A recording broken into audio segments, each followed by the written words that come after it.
السلام علیکم ورحمۃ اللہ وبرکاتہ۔ ربی اشرح لی صدری ویسر امری واحلل عقدۃ من لسانی یفقہوا قولی۔ ربی زدنی علما، اللہم فقہنا فی الدین، الہی آمین۔ آج کا ہمارا ٹاپک ہے دعا کی قبولیت۔ بہت سے لوگ یہ کہتے ہیں کہ ہماری دعائیں قبول نہیں ہوتی ہیں، ہم بہت کوشش کرتے ہیں، بہت مانگتے ہیں، لیکن ہماری دعا قبول نہیں ہوتی۔ تو ایسا تو نہیں ہو سکتا کہ دعا قبول نہ ہو رہی ہو، دعا قبول ہو رہی ہوتی ہے لیکن ہمیں پتہ نہیں چلتا، وہ دعا کسی اور انداز میں قبول ہو رہی ہوتی ہے اور ہمیں پتہ نہیں چلتا۔ اللہ تو اپنے بندوں سے 70 ماؤں سے بھی زیادہ محبت کرتا ہے نا۔ اللہ تو اپنے بندوں کو تکلیف میں دیکھ ہی نہیں سکتا۔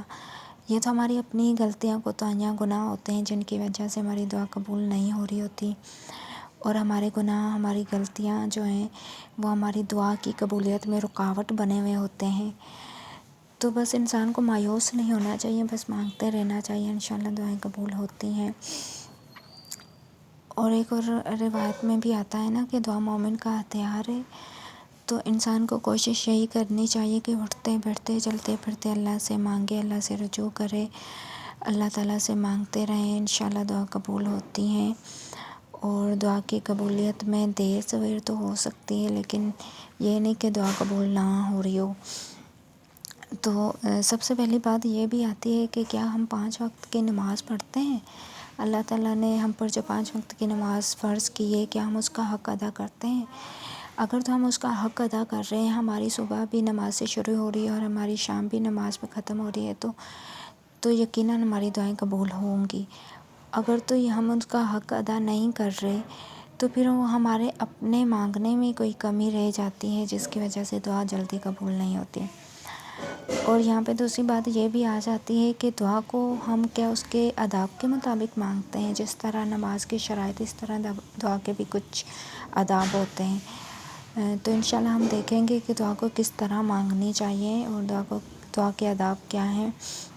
سب سے پہلے تو اپنے دل دماغ کو دنیاوی خیالات سے بالکل پاک صاف کر لیں، اللہ کے سامنے بیٹھ جائیں، دعا کے لیے ہاتھ اٹھا لیں، 3 مرتبہ درود شریف پڑھیں، اس کے بعد 3 مرتبہ ہم پڑھیں گے یا ارحم الراحمین یا ارحم الراحمین یا ارحم الراحمین، پھر 5 مرتبہ پڑھنا ہے، یا ربنا یا ربنا یا ربنا۔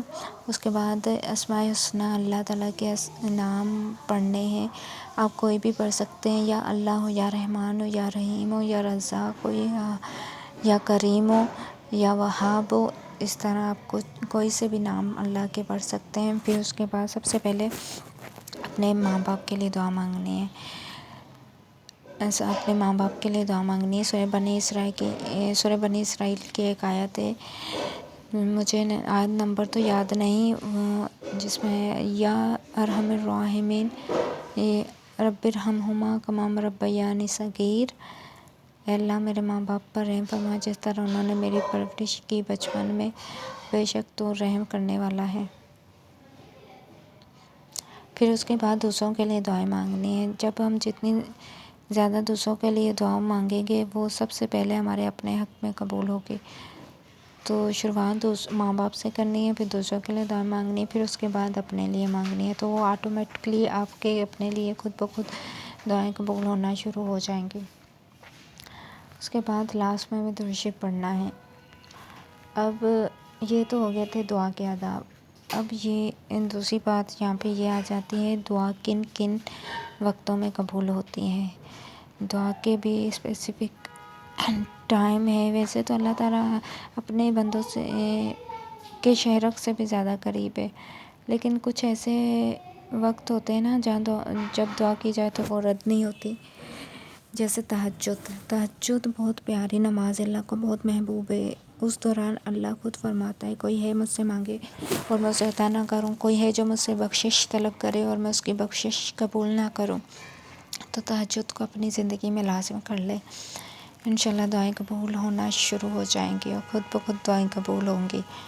پھر اس کے بعد آ جاتا ہے بیماری کے وقت۔ بیماری کے وقت اللہ کے قریب سب سے زیادہ انسان اللہ کے قریب ہوتا ہے، اس وقت بھی دعا قبول ہوتی ہے۔ اور تیسرا پوائنٹ آ جاتا ہے بارش کے وقت رحمت برس رہی ہوتی ہے تو اس وقت بھی دعا قبول ہوتی ہے۔ چوتھا آ جاتا ہے اذان کے وقت بھی دعائیں قبول ہوتی ہیں، اور اذان کو سن کے دعا مانگنی چاہیے، اس وقت بھی دعا قبول ہوتی ہے۔ اور چوتھا آ جاتا ہے سفر کے وقت بھی دعا قبول ہوتی ہیں۔ سفر آپ لانگ ڈسٹینس پہ جا رہے ہیں، 4-5 گھنٹے کا سفر ہے، اس دوران بھی آپ اللہ کے اذکار کریں، اللہ سے رجوع کریں، اللہ سے مانگیں، سفر بھی اچھا گزرے گا، انشاءاللہ دعائیں بھی قبول ہوں گی۔ اور پانچواں آ جاتا ہے جمعہ کی نماز کے بعد بھی دعائیں قبول ہوتی ہیں۔ اور چھٹا آ جاتا ہے قرآن پڑھتے وقت، قرآن سے پہلے اور قرآن پڑھنے کے بعد اس وقت بھی دعا کرنی چاہیے، اس وقت بھی دعا قبول ہوتی ہے۔ تو انشاءاللہ یہ کچھ ٹپس ہے جس کو ہم فالو کریں گے تو انشاءاللہ ہماری دعائیں جلدی اور ضرور قبول ہوں گی۔ امید کرتی ہوں آج کا ٹاپک آپ کو اچھا لگا ہوگا۔ اگر اچھا لگا ہو تو لائک کریں، سبسکرائب کریں، بیل آئیکن کو دبا دیں تاکہ اچھی ویڈیو آپ کو ملے، اور پلیز اس ویڈیو کو شیئر بھی کر دیں، کیونکہ اگر ہم اچھی بات دوسروں کو بتاتے ہیں نا، وہ صدقہ جاریہ ہوتا ہے اور اس کا ثواب ہمیں خود بھی مل رہا ہوتا ہے۔ جزاک اللہ خیرا کثیرا۔ السلام علیکم ورحمۃ اللہ وبرکاتہ۔